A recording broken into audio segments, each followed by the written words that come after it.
परभनी जिले का विकास अगर सही मायने में होना हो या किसी भी क्षेत्र का विकास अगर होना है तो कनेक्टिविटी सबसे महत्वपूर्ण होती है।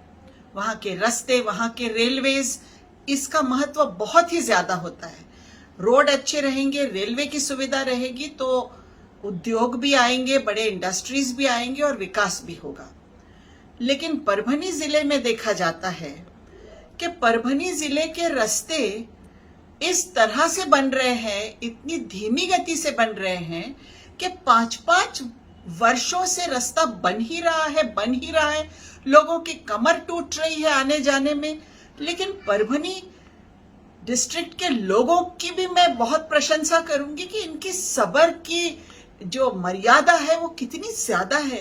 कोई कुछ नहीं कहता है, कोई लोक प्रतिनिधि कुछ नहीं कहता है कि किस तरह के रोड बन रहे हैं, किस क्वालिटी के रोड बन रहे हैं। स्पेसिफिकेशन पे कोई ध्यान नहीं है, जिस तरह क्वालिटी मेंटेन होना चाहिए उस क्वालिटी पे ध्यान नहीं है। आगे रोड बन रहा है तो पीछे क्रैक्स बन रहे हैं, उसमें पॉटहोल्स डेवलप हो रहे हैं।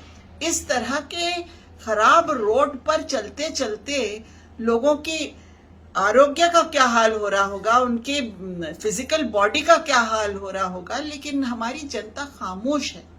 इस तरह से अगर हम खामोश रहेंगे तो कैसा चलेगा। एक लोक प्रतिनिधि की हैसियत से आज मैं आदरणीय नितिन गडकरी जी से मिली।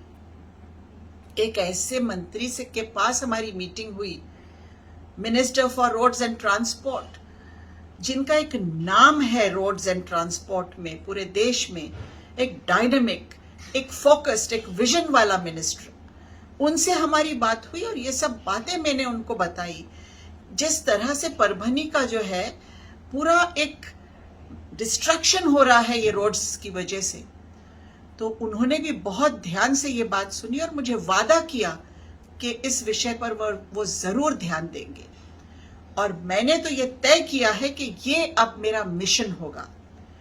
जिस तरह मेडिकल कॉलेज के लिए हमने आवाज उठाई, उसी तरह अब परभनी के अच्छे रोड्स हों उसके लिए भी पूरी तरह संघर्ष करने का अब मैंने ठान लिया है। और मैं ये चाहती हूं कि हमारी प्यारी सी जनता जो अब तक के खामोश है, अब खामोश न रहे और इस विषय पर हमारा साथ दे, क्योंकि हमारी खामोशी हमारे लिए हितकारक नहीं है। और इसीलिए जनता साथ देगी तो विषय आगे बढ़ेगा। लोक प्रतिनिधि की तो मर्यादा होती है कहीं ना कहीं, लेकिन जनता की कोई मर्यादा नहीं होती है।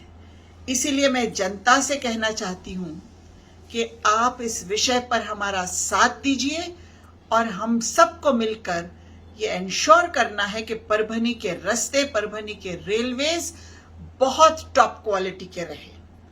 और जो भी इसमें साथ नहीं देगा, या जो अधिकारी या जो कॉन्ट्रैक्टर या जो काम करने वाला अगर बेईमानी करेगा, तो उसके साथ किस तरह हैंडल करना है वो भी हमको आता है। धन्यवाद।